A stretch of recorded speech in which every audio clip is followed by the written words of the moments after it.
안녕하세요, 여러분. 어느덧 2022년의 해가 지고 2023년이라는 새로운 해가 떠올랐는데요. 혹시 여러분들은 2022년 대한민국의 무역 상황이 어땠는지 알고 계신가요? 2022년도 상반기에는 사회적 거리두기 조치가 해제되고 해외 바이어들의 왕래도 잦아지면서 오프라인 대면 수출 상담회에 대한 기대도 커졌는데요. 하지만 기대와는 다르게 2022년 대한민국의 무역 적자는 472억 달러, 하나 약 60조 원이라는 사상 최대치를 기록했습니다. 기대했던 바이어와의 만남은 아쉬운 결과로 이어졌고 수출 시장은 한겨울의 한파만큼이나 꽁꽁 얼어붙었죠. 하지만 그 속에서도 무역 시장의 희망을 놓치지 않기 위한 바이어와 셀러 그리고 에퀴의 노력은 계속되었습니다. 오늘은 비셋을 통해 진행되었던 수출 상담의 데이터를 분석하면서 2022년도 하반기 대한민국 수출 시장은 어떤 모습이었는지 살펴보도록 하겠습니다. 2022년도 하반기에는 총 106회 수출 상담회가 비셋을 통해 진행되었습니다. 총 상담 건수는 16,224건이었고 수출 상담액은 420억 달러, 하나로 약 52조 원의 규모를 달성했습니다. 월 평균 2,704건, 한화 약 8조 원의 상담이 이루어졌네요. 7월에는 총 791건의 수출 상담이 진행됐고 수출 상담액은 3억 달러, 하나 약 3,700억 원으로 나타났습니다. 하반기 중 유일하게 1,000건 미만의 상담이 진행되면서 다소 부진한 모습을 보였네요. 반면 11월에는 총 5,114건의 상담이 200억 달러, 한화 약 25조 원의 규모로 이루어지면서 하반기 중 수출 상담이 가장 활발한 달이었습니다. 왜 이러한 결과가 나왔는지 뒤에서 자세하게 설명해 드릴게요.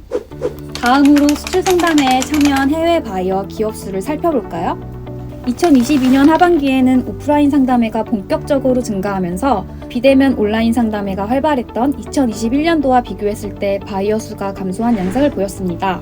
아무래도 온라인 상담회는 시공간의 제약이 적기 때문에 참여도가 훨씬 더 높은 편이기 때문이겠죠. 특히 1년 중 수출 상담회가 가장 활발하게 열리는 9월에서 11월 동안 바이어 수가 9월에는 9%, 10월에는 18%나 감소했습니다. 그러면 오프라인 상담회는 효과가 별로 없는 거 아닌가요? 라고 생각하실 수도 있는데요. 그렇지 않습니다. 다음의 데이터를 확인해 볼까요? 2021년도와 비교하여 2022년 하반기 수출 상담 건수는 월 평균 약 1.8배 증가하였습니다. 9월부터 11월까지 각각 98%, 101%, 161% 증가한 상담이 진행되었고 특히 11월은 21년도 대비 약 2.6배 증가한 5,114건의 수출 상담이 이루어졌답니다. 이걸로 확실히 한 바이어당 수출 상담 건수는 온라인 상담회에 비해 오프라인 상담회에서 더 많은 것을 알 수 있겠네요. 올해 2023년에는 대면으로 이루어지는 오프라인 상담회가 더 많아질 것으로 예상되니 국내 기업들이 수출 시장에서 활력을 되찾는 모습을 기대해봐도 좋겠습니다. 그럼 이번에는 월별로 하반기 비셋 데이터를 더 자세하게 살펴볼까요? 7월 수출 상담회의 비수기를 채웠던 인도. 1년 중 가장 뜨겁지만 사실 수출 상담회는 비수기라 할 수 있는 7월. 하지만 2022년 7월은 유독 인도 바이어들의 한국 시장에 대한 관심이 뜨거웠던 달이었습니다. 2022년 7월, 인도 바이어의 수출 상담이 총 130건을 기록했는데요. 전체 상담 건수 중 약 16% 정도로 나타났습니다. 그중 93건은 기계기술 분야에 대한 상담이었는데요. 이렇게 기계기술 분야에 대한 관심이 뜨거웠던 이유로는 지난 2021년 모디 인도 총리의 운송수단 간 연결성 제고 및 인프라 부흥 계획이 그 배경으로 예상되고 있습니다. 2022년 대한무역투자진흥공사가 인도시장 동향보고서를 발간하고 다양한 프로젝트와 정책 관련 투자 유치에 열을 올리고 있는 만큼 국내 기계 및 기술 분야 업체 관계자 여러분은 떠오르는 인도 시장의 기회를 잡아보는 것도 좋을 것 같네요. 8월, 다소 주춤해진 주력 시장 중국.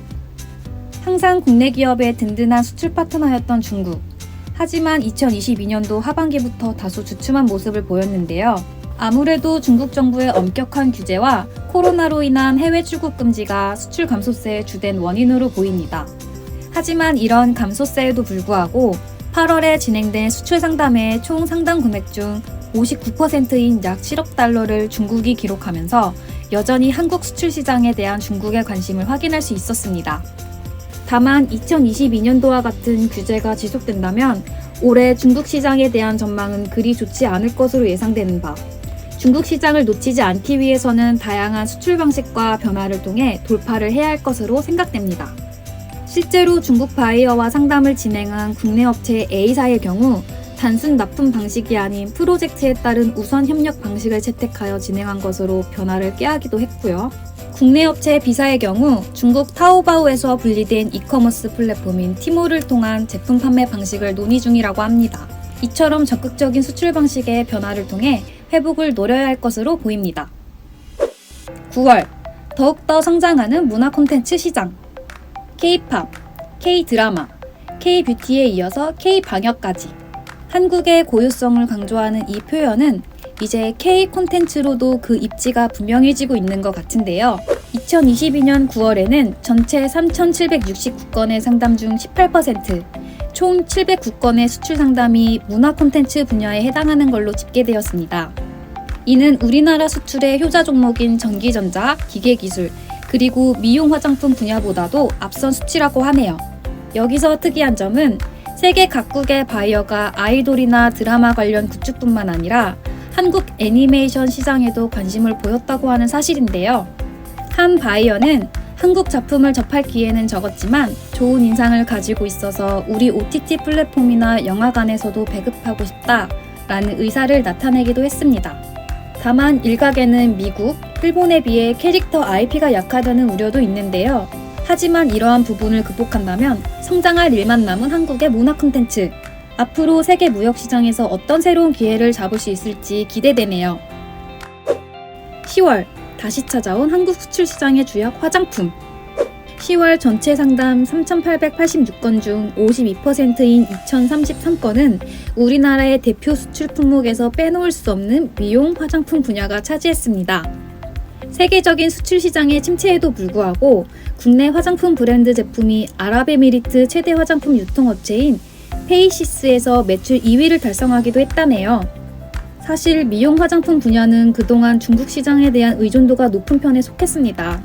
하지만 이렇게 중국 시장에만 의존하면 위험하다는 사실을 인지한 국내 기업들이 동남아, 북미 판로까지 개척하면서 새로운 가능성을 열어가고 있습니다.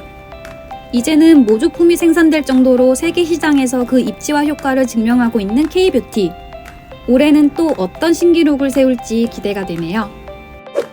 11월, 22년도 최고 수출 상담액 달성. 그 이유는 2022년 중 가장 높은 수출 상담액을 달성했던 11월. 수출 상담액은 무려 200억 달러, 하나로 약 25조 원을 기록했습니다. 전월 대비 3,538% 증가한 수치라니 어마어마하지 않나요? 게다가 더 놀라운 점은 의외의 국가에서 이런 기록적인 수치를 달성했다는 건데요. 바로 케냐입니다. 케냐와 우리나라의 무역은 소비재, 식품, 에어컨이 주요 거래 품목으로 그렇게 크지 않은 비중을 차지하고 있었습니다. 하지만 최근 케냐 정부에서 지능형 교통체계 ITS의 도입에 집중함에 따라 그 프로젝트를 위해 국내 기업들과의 많은 상담이 이루어졌다고 하네요. 지능형 교통체계는 현재 미국, 유럽 등 선진국에서 활용되고 있고 한국에서도 도입을 시도하고 있는 기술인데요. 지구 반대편의 케냐에서도 인정받을 정도라니 한국의 기술력 정말 자랑스럽네요. 12월, 2022년의 마지막 한국 대표 수출 품목 3대장의 마무리. 2022년의 마지막 달까지 해외 바이어와 국내 셀러들이 희망을 놓지 않고 열심히 수출 상담을 진행했습니다. 12월 수출 상담 건수는 총 1,659건으로 다양한 분야에서 수출 상담회가 진행되어 해외 바이어들의 한국 시장에 대한 관심도를 엿볼 수 있었는데요. 그 중에서도 대한민국 대표 수출 품목으로 꼽히는 기계기술, 생활용품, 그리고 전기전자 분야가 각각 18%, 17%, 16%로 수출 시장에서의 존재감을 다시 한번 나타냈습니다. 특히 생활용품 분야에서 상담을 진행한 바이어 B사는 현재 시장 내 값싼 중국산 제품이 많이 유통되고 있지만 중국산 대비 품질이 좋고 가격이 합리적인 국내 업체 제품에 대한 선호도가 높다라는 점을 언급하기도 했고요. 전기전자 제품 분야의 바이어 C사는 고객을 위해서라면 자금 제품까지 개발할 정도로 적극적인 점을 국내 업체의 장점이라고 평가했습니다. 이처럼 바이어는 제품의 가격 경쟁력과 품질, 그리고 고객에게 제공하는 서비스가 나날이 발전하는 한국 기업의 모습에 좋은 인식을 가지고 자국으로 돌아갔습니다. 메이드 인 코리아가 하나의 품질 보증서가 되어가고 있는 2022년 마지막 달이었네요. 이렇게 2022년 하반기 수출 동향을 정리해 보았는데요. 전문가들은 2023년도 세계 경제 회복 동력의 지속 저하를 예상하며 한국의 수출 시장 전망 또한 그리 밝지 않다고 평가하고 있습니다. 하지만 희망은 잃지 않는 자에게 찾아오는 법, 빠르게 움직이는 시장에 맞춰 변화하며 마지막까지 새로운 기회를 찾고자 노력했던 우리에게 희망은 다시 한번 찾아올 것입니다. 올해도 모든 수출 상담회가 성공적으로 마무리되길 바라면서 빗셋은 더욱더 다양한 기능과 함께 여러분에게 도움이 되는 데이터를 제공하고자 노력하겠습니다. 안 써본 사람은 있어도 한 번만 쓴 사람은 없다는 빗셋. 지금 바로 링크를 확인해 보시고 궁금한 점은 댓글로 달아주세요. 저는 다음에도 새로운 콘텐츠로 다시 찾아올게요. 안녕히 계세요.